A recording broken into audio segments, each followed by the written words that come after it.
मैं अनिल कुमार अग्रवाल, व्याख्याता हिंदी, राजकीय शास्त्री संस्कृत महाविद्यालय सरमथुरा धौलपुर।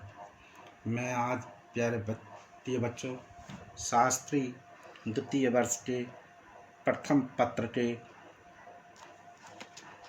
रीति टालिंग काव्य संग्रह पुस्तक से बिहारी के बारे में पढ़ाऊँगा और उसके पहले परिचय सुने ध्यान से। रीति टाल की रीति सिद्ध काव्य धारा के कवियों में बिहारी अप्रितम हैं, क्योंकि बिहारी ने दोहे जैसे छोटे छंद में जिस कौशल से भावों की अभिव्यक्ति की है वह उनको असाधारण काव्य प्रतिभा का परिचायक है। बिहारी अपने समय के अद्भुत प्रतिभा संपन्न रस प्रवण मेधावी कवि थे। उनकी अकेली कृति बिहारी सतसई उनकी अक्षय कीर्ति के लिए पर्याप्त है। उनके जीवन के बारे में कि बिहारी जी का जन्म विवादों में है, परंतु फिर भी बिहारी का जन्म संवत 1652 में हुआ था तथा उनका देहांत संवत 1721 में हुआ था। बिहारी जी का जन्म ग्वालियर में हुआ तथा वे ब्राह्मण वंश से थे। उनका बाल्यकाल बुंदेलखंड में व्यतीत हुआ। केशव तथा केशव राय इनके गुरु या पिता थे। बाल्यकाल के बाद वे ब्रज प्रदेश में आके बसे। मथुरा इनकी ससुराल थी। बिहारी जी श्री कृष्ण के अनन्य भक्त थे। वे राज दरबारी कवि भी थे। उन्होंने जोधपुर और जयपुर के राजाओं से विरक्ति मिलती थी। बिहारी का बाल्यकाल बुंदेलखंड में बीता था। उनकी भेंट महात्मा नरहरिदास से हुई थी। बिहारी ने काव्य परंपरा का ज्ञान बुंदेलखंड में ही प्राप्त किया था। शादी के उपरांत वे मथुरा आ गई। फिर वहाँ से वे शाहजहाँ के पास कुछ दिन के लिए रहने से बिहारी का परिचय अनेक राजाओं से हुआ और वहीं से भी बिहारी जय सिंह के यहाँ पहुँचे। जयपुर नरेश महाराणा जय सिंह ने महाराजा जय सिंह से मिलने जाने पर बिहारी को पता लगा कि महाराज तो नवविवाहिता रानी के प्रेम पास में फंसे हुए हैं और राजकार्य से विरक्त हैं। यह दशा देखकर बिहारी ने एक दोहा भेजा लिखकर, जो इस प्रकार है। नहीं प्राग नहीं मधुर मधु, नहीं विकास नहीं काल, अली टली ही सो बंध्यो आगे कौन हवाल। इस दोहे को कहा जाता है कि इस दोहे को सुनकर और पढ़कर महाराज पर ऐसा जादू का प्रभाव पड़ा, वे अपने कर्तव्य के प्रति सचेत हो गए। महाराज की आज्ञा से ही बिहारी लाल जी ने दोहों की रचना शुरू की। सतसई उन्हीं दोहों के संग्रहित काव्य का नाम है। नीति भक्ति और लोक मर्यादाओं के दोहे भी हैं सतसई में। बिहारी कवि की एक और कृति वह है बिहारी सतसई के नाम से विख्यात है। इस पर संस्कृत और प्राकृत को सतसई परंपरा का प्रभाव दृष्टिगत होता है। मादकता कोमलता और सरसता में ही बिहारी के समकक्ष कोई दूसरे कवि नहीं है। मूर्तिकार के रूप में बिहारी की प्रशंसा विभिन्न आलोचकों ने की है। आचार्य रामचंद्र शुक्ल ने तो यहाँ तक लिखा है कि मुक्तक कविता में जो होना चाहिए था वह बिहारी में अपने चरमोत्कर्ष तक पहुँचा है, इसमें कोई संदेह नहीं है। बिहारी सतसई उन्होंने मुख्यतः नायक नायिका के प्रेम एवं श्रृंगार रस की व्यंजना को अपना लक्ष्य बनाया। मुक्तक में रस के सभी अवयवों की नियोज एक साथ नहीं हो पाई, अतः उसमें ऐसे ही रसों पर एक व्यंजना हो सकती है जो सभी अवयवों की अपेक्षा नहीं रखते। श्रृंगार रस में वह गुण विद्वान है। प्रेम के क्षेत्र में आलम्बन के सौंदर्य के झलक, उसकी एक चेष्टा या आश्रय की कोई मनोदशा, उसको एक उक्ति, इसमें किसी एक चित्रण से ही पाठक के हृदय को झंझट किया जा सकता है। श्रृंगार रस प्रमुखता प्रदान कर बिहारी ने उचित किया है। एक दोहे में तो वे रमणी की मधुर छवि का आस्वादन करते दिखाई देते हैं, तो दूसरे में तीय छवि की घोर बदतना में लीन रहते हैं। कहीं हास्य की हल्की मुस्कान, कहीं नीति के कठोर तथ्यों की गंभीरता, छोटे से छोटी बात को भी मार्मिक बना देते की कला बिहारी सतसई में है। जैसे उन्होंने बताया ये सतसैया के धोए, ये नाभिक के तीर, देखन में छोटे लड़ें, ढाव टरें गंभीर। व्यंजना का वैभव भी सतसई में अनेक स्थलों पर दृष्टिगोचर होता है।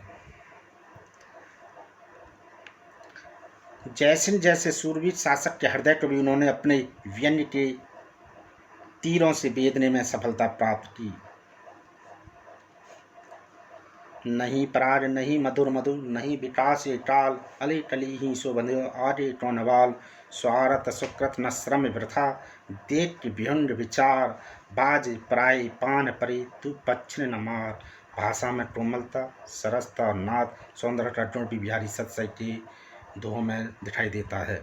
तंत्री नाद कवित रस, सरस राग रत रंग, अन बूढ़े बूढ़े तरे जे बूढ़े सब अंग। इस प्रकार बिहारी सतसई में मुक्तक काव्य के प्राय सभी गुण ढूंढे जा सकते हैं।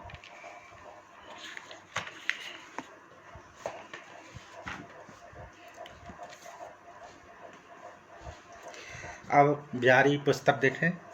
ये दोहा पहला,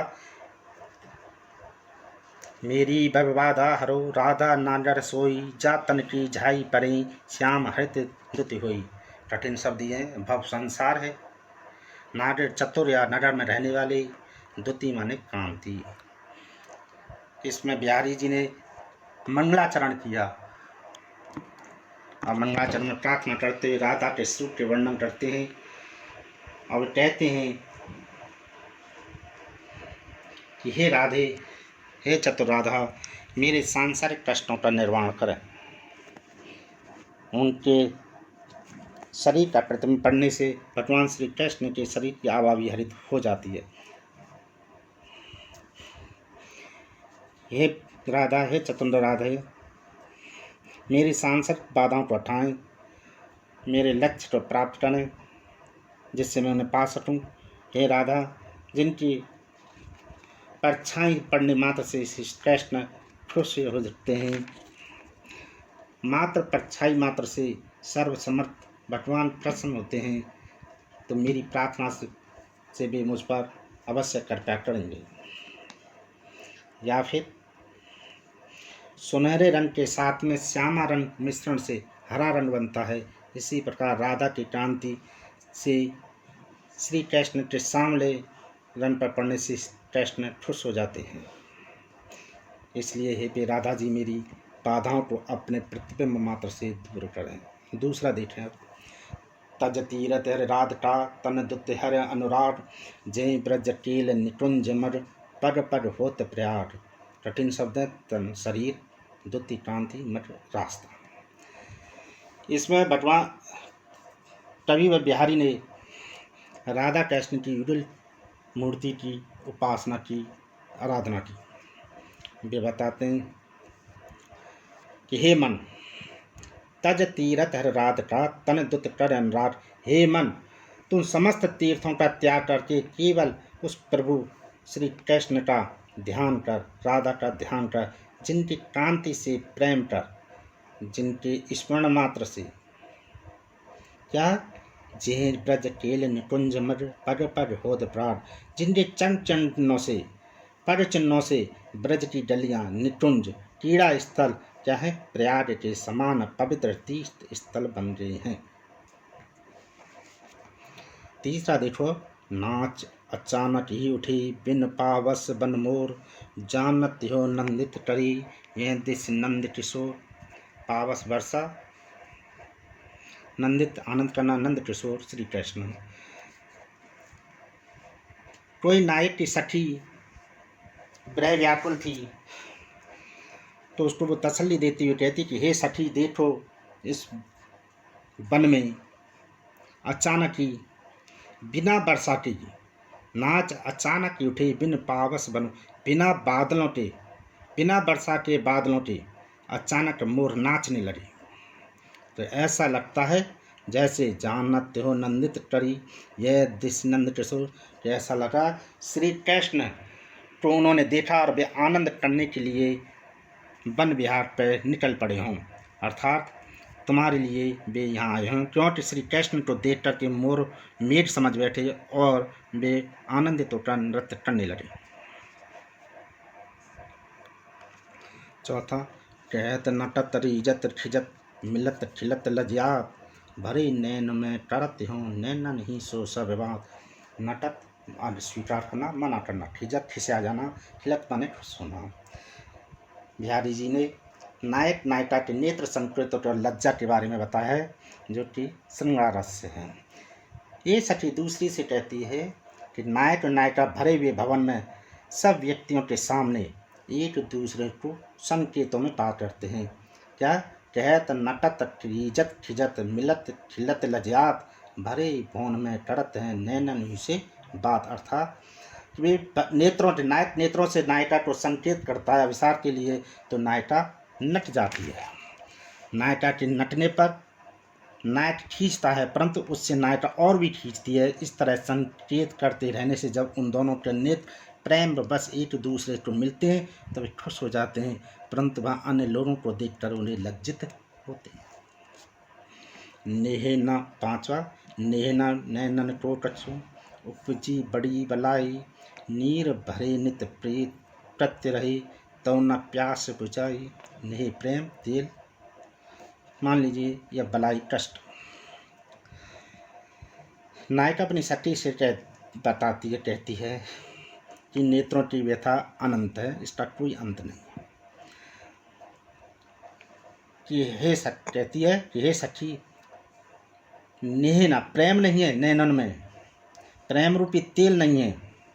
अब तो इन नेत्रों को अब ऐसी कोई बीमारी लग चुकी है कि इस नेत्र प्रेम को भुला बैठे हैं। इन नेत्रों से लगातार आंसू निकल रहे हैं, पानी से भरे हुए, परंतु फिर भी इनकी प्यास नहीं बुझती। अर्थात श्री कृष्ण के दर्शन नहीं होने पर इनकी प्यास नहीं बुझ रही। पाए ही महावर दैन की नायन बैठी आई, फिर जान महावर एड़ी मीड़त जाई, पाए पैर मीड़त माने मसलना।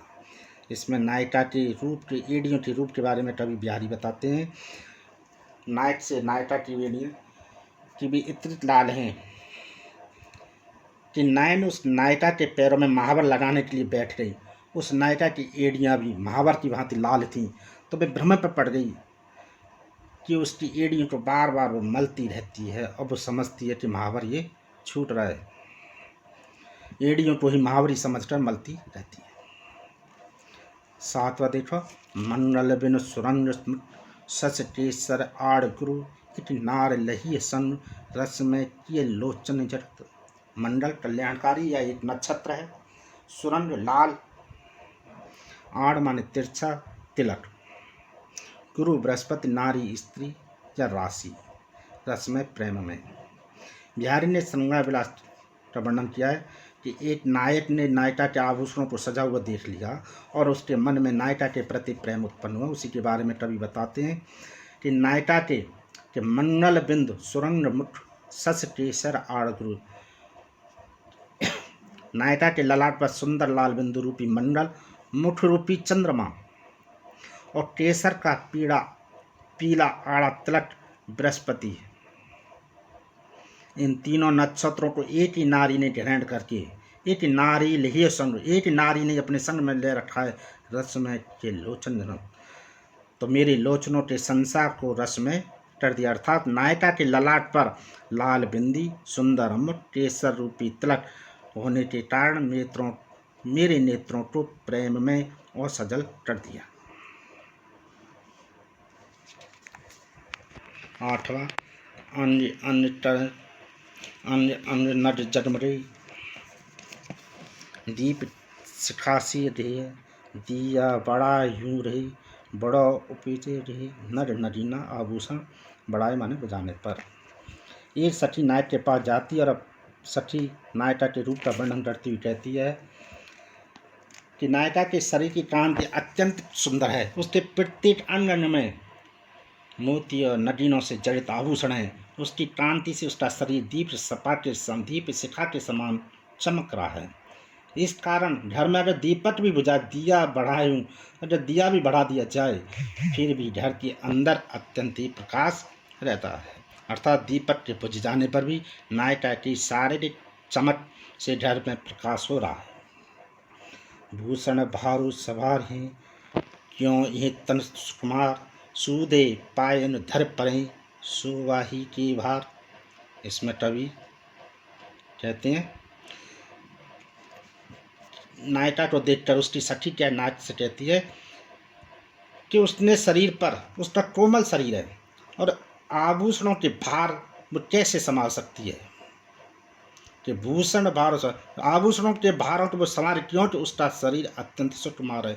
सूदे पायन धर परे शोभा ही के भार, उसकी शोभा से जब वो चलती है तो उसके पैर धरती पर सीधे नहीं पड़ते। इसके पैर तो शारीरिक शोभा के भार से इतने दबे हुए हैं कि वो सीधे धरती पर नहीं पड़ रहे हैं। अर्थात ये भी मान लीजिए कि जिस समय वो नायिका नायक के पास अधिभार के लिए जाती है, प्रेम प्रसंग के लिए जाती है शीघ्रता से, तो वो नायिका के पैर कोमलता के कारण सीधे नहीं पड़ रहे हैं। यह सब आभूषणों के भार के कारण हो रहा है।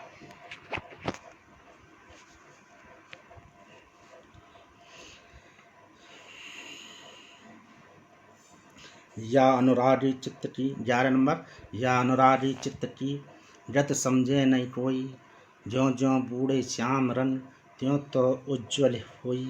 अनुरागी प्रेम बूढ़े डूबता है। इसमें श्री कृष्ण की उपासना पर कवि बिहारी जी कहते हैं कि अनुराग को हृदय की गति की कोई नहीं कह सकता, कोई नहीं जान सकता। जैसे जैसे ये प्रेम में अर्थात श्री कृष्ण की भक्ति में लीन होता है, वैसी वैसा यह और पवित्र होता जाता है। तारा देखो, जदत सुंदर सुधर पुन सगुनो दीपट धे तो प्रकाश टरोतते भैरव जितेश ने। सुधर सुधर अच्छी रहने वाले, गुणों से युक्त प्रेम।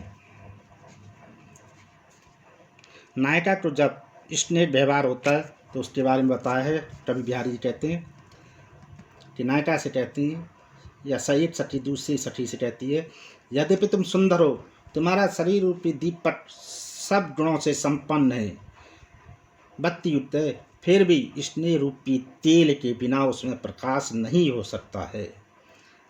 अर्थात रूप लावण्य से युक्त देह से जितना प्रेम व्यक्त किया जाएगा उतना ही उसका आकर्षण रूपी प्रकाश फैलेगा। 13 देखें, कहाँ कहो बाकी दशा हर प्राण उनके ईश, विरह ज्वाल जरबो लटे मरबे भई अशीष। ईश स्वामी, ज्वाल ज्वाला, जरब माने जलती हुई, अशीष आशीर्वाद। इसमें विरह व्यथा के बारे में बिहारी जी कहते हैं कि एक सखी या नायिका की सखी नायक के पास जाती है और बताती है कि हे प्राणों के स्वामी, क्या कहूँ उसकी दशा, अपनी सखी की दशा के बारे में क्या कहूँ, क्या बतलाऊँ, क्या वर्णन करूँ।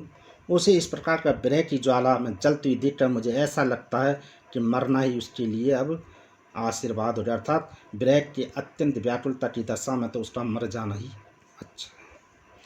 14 पत्राही तिथि पाइयो बाढ़ के चौपास, नित्य प्रति पुण्य रहे लोग आनंद ओप उजास। इसमें बिहारी जी ने नायिका के रूप के बारे में बतलाया है।